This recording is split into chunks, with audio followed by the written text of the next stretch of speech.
교육위원회 국민의힘 간사 이태규 의원입니다.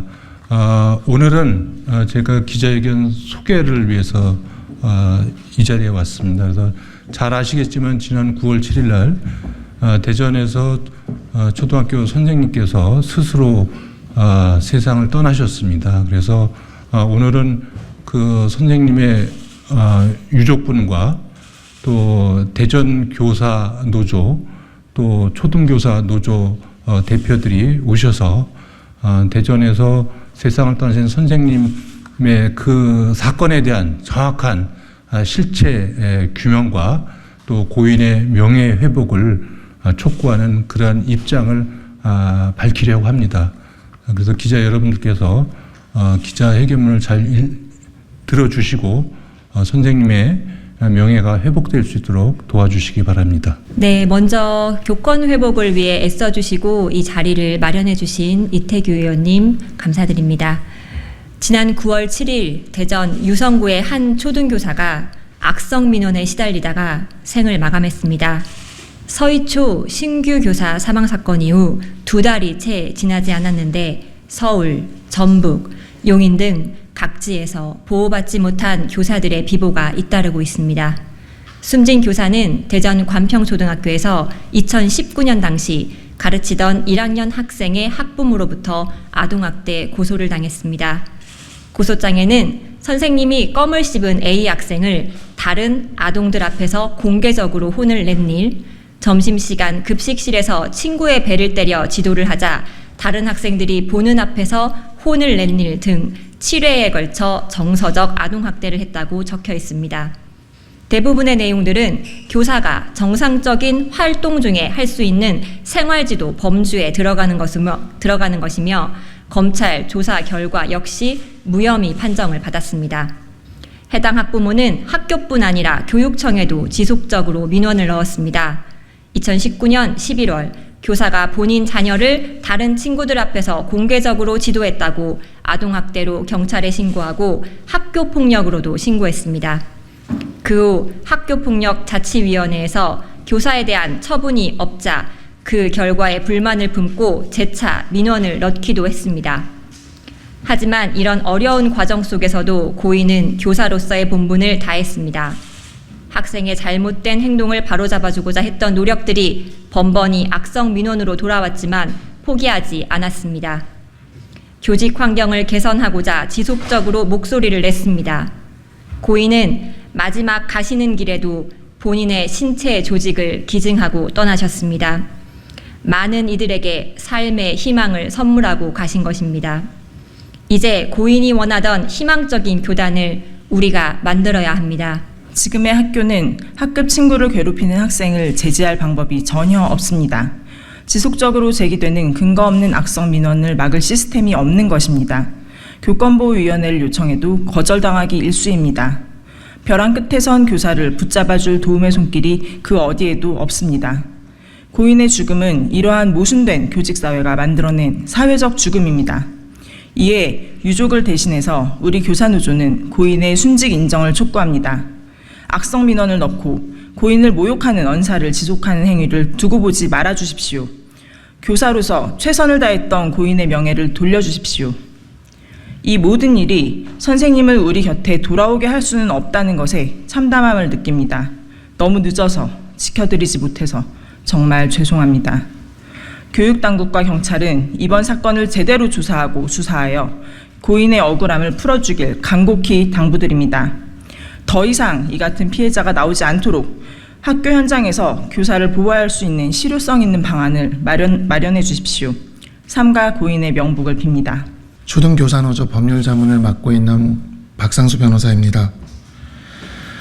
지난 8월 선생님께서 보내주신 사건 자료들로 선생님을 처음 만났습니다. 당시 저는 초등교사노조와 함께 선생님을 죽음으로 몰아놓고 있는 아동복지법 제17조 5호의 헌법소원을 준비하고 있었습니다. 정당한 학생 지도행위를 하시다 아동복지법 정서적 학대 조항으로 억울하게 수사를 받은 선생님들의 사건 기록이 수십여 건 제 책상 위에 하나 둘 쌓였습니다. 저는 그 사건 기록들을 샅샅이 읽고 8건의 사건을 추려 내용을 요약한 뒤 헌법재판소에 제출하였습니다. 선생님의 사건은 8개의 사건 중 5번째 사건이었습니다. 검찰에서 불기소로 사건이 종결되어도 선생님에게 자신의 자녀가 아동학대를 주장하는 학부모들은 선생님에 대한 민원을 4년 동안이나 지속했습니다. 선생님은 이러한 모든 일들이 반복되지 않기를 원하셨습니다. 아동복지법이 개정되고 학교의 정당한 교육활동이 회복되며 평범한 아이들의 삶이 지켜질 수 있기를 원하셨습니다. 현재 학교는 전쟁터이고 복마전입니다. 학부모들은 온갖 전문 변호사들의 힘을 빌려 선생님들을 아동학대로 고소하고 교육행정당국은 이를 방관하거나 부추기며 교사의 생활 지도와 훈육 업무를 마비시켜 왔습니다. 그 결과 학교는 금쪽이와 일진들의 천국으로 변하여 선량하고 평범한 선생님과 또 학생들을 지옥으로 몰아넣고 있습니다. 선생님은 지난 여름 뜨거운 아스팔트에 앉아 아동복지법 개정을 목 놓아 외치고 가족에겐 그 손피켓 사진을 찍어서 보냈습니다. 너무도 간절하셨을 겁니다. 헌법재판소는 아동학대로 수사만 당해도 억울한 일을 겪고 있음을 알리는 선생님들의 이 피맺힌 목소리를 외면했습니다. 동물병원에 대한 후기를 쓰는데 주저하게 만드는 사실적시 명예훼손에 대해선 기본권 침해의 직접성을 인정했음에도 선생님들이 아동복지법 제17조 5호로 수사를 받고 기소 의견으로 송치가 돼도 기본권 침해의 직접성이 없다고 각하했습니다. 교권을 보호하는 입법을 하겠다는 국회는 오늘 본회의에 겨우 입법이 올라갔긴 했지만 아직까지 응답이 없습니다. 선생님은 외로우셨을 겁니다. 수십만의 동료들과 함께 외쳤어도 수십만의 그 검은 점이 하나의 섬이 된 것 같은 느낌이셨을 겁니다. 우리 모두는 이 죽음에 대한 책임을 가지고 있습니다.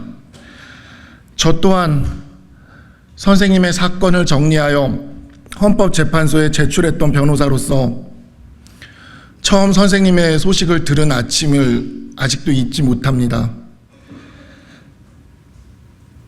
내 아들의 손이 친구의 뺨에 맞았다.